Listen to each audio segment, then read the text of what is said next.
Assalamualaikum warahmatullahi wabarakatuh dan selamat sejahtera. Bertemu saya Cikgu Umaira. Pada kali ini kita akan belajar bab 4 Matematik Pengguna Percukaian. Subtopik 4.1 iaitu percukaian dengan standard pembelajaran menghuraikan tujuan percukaian. Jika kita lihat kepada situasi ini, terdapatnya perbualan dua orang di sini.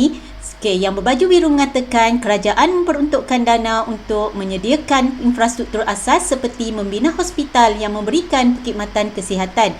Dari manakah dana tersebut diperoleh? Antaranya ialah cukai. Jadi di sinilah peranan cukai. Jadi cukai yang dipungut daripada individu maupun syarikat akan dimanfaatkan oleh kerajaan untuk pembangunan negara. Jadi siapa pula yang bertanggungjawab untuk memungut cukai? Lembaga Hasil Dalam Negeri LHDN dan Jabatan Kastam Diraja masing-masing bertanggungjawab atas pungutan cukai langsung dan cukai tidak langsung di Malaysia. Apakah tujuan percukaian? Jika kita perhatikan di sini, inilah proses percukaian di mana percukaian adalah proses hasil wang yang dikumpul daripada individu dan syarikat. Jadi apabila rakyat membayar cukai, cukai yang dikutip pula adalah berdasarkan akta-akta yang diluluskan oleh Parlimen. Jadi cukai akan diuruskan oleh kerajaan. Untuk apa? Untuk membangunkan negara.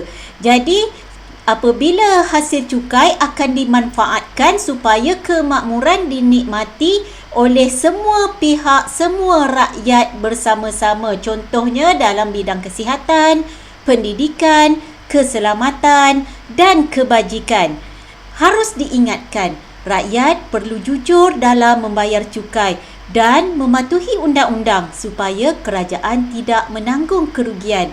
Ini kerana perancangan pembangunan terjejas jika negara kehilangan hasil cukai. Jadi inilah proses bagaimana pungutan cukai dilakukan, daripada mana, diuruskan oleh siapa dan apakah kegunaan hasil cukai tersebut. Seterusnya kita akan lihat tujuan percukaian. Jadi tujuan percukaian yang pertama adalah sumber pendapatan kerajaan.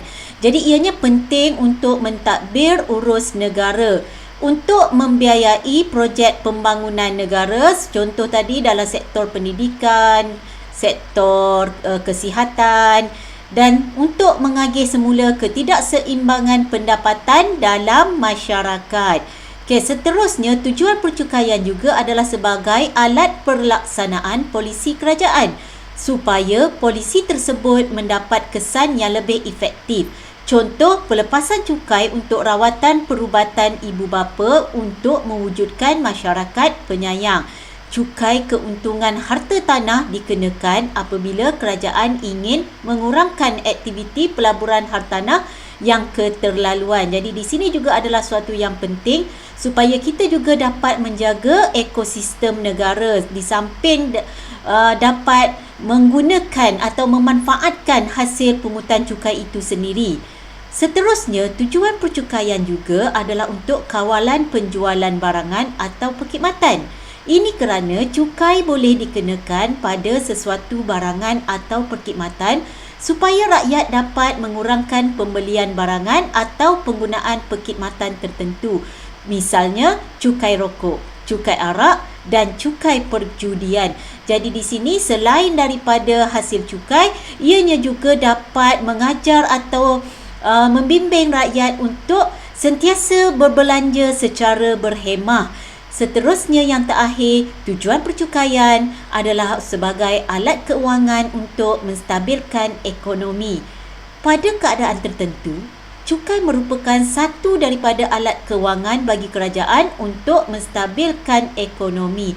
Jadi, hasil cukai akan dimanfaatkan dalam pelbagai bidang bagi dinikmati untuk menjamin kesejahteraan dan kemakmuran yang akan dinikmati bersama-sama dengan seluruh rakyat di negara kita.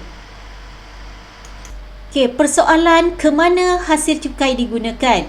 Jadi hasil cukai akan digunakan dalam pelbagai sektor untuk pembangunan negara seperti pendidikan, dalam contohnya ingin memberi kemudahan atau membina infrastruktur dalam bidang pendidikan atau membina sekolah-sekolah di kawasan-kawasan tertentu atau membangunkan infrastruktur sedia ada. Selain itu, hasil cukai juga digunakan dalam sektor kesihatan, termasuklah dalam memastikan semua rakyat dapat memanfaatkan sektor kesihatan di negara kita seperti penyediaan infrastruktur yang canggih atau sebagainya.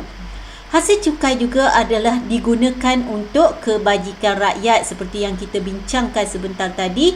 Ianya juga berfungsi untuk menyeimbangkan kembali ketidakseimbangan pendapatan rakyat di negara kita. Hasil cukai juga digunakan untuk infrastruktur dan kemudahan awam. Jadi kita boleh menggunakan hasil cukai untuk membangunkan infrastruktur sedia ada atau membina infrastruktur yang lebih baik serta kemudahan awam di negara kita.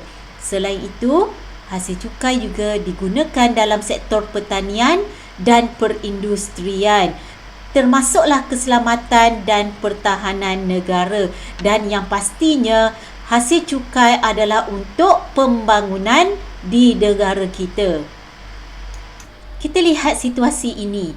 Siti telah bekerja sebagai kerani di sebuah syarikat selama 5 tahun. Dia beranggapan bahawa gajinya rendah dan tidak akan dikenakan cukai pendapatan. Dia tidak pernah melaporkan pendapatannya dan membayar cukai pendapatan. Adakah Siti seorang warga negara yang bertanggungjawab? Jelaskan jawapan anda. Seperti perbincangan kita sebentar tadi, rakyat perlu jujur dalam membayar cukai dan mematuhi undang-undang supaya kerajaan tidak menanggung kerugian. Jadi dalam aspek ini, Siti haruslah jujur dengan melaporkan pendapatannya.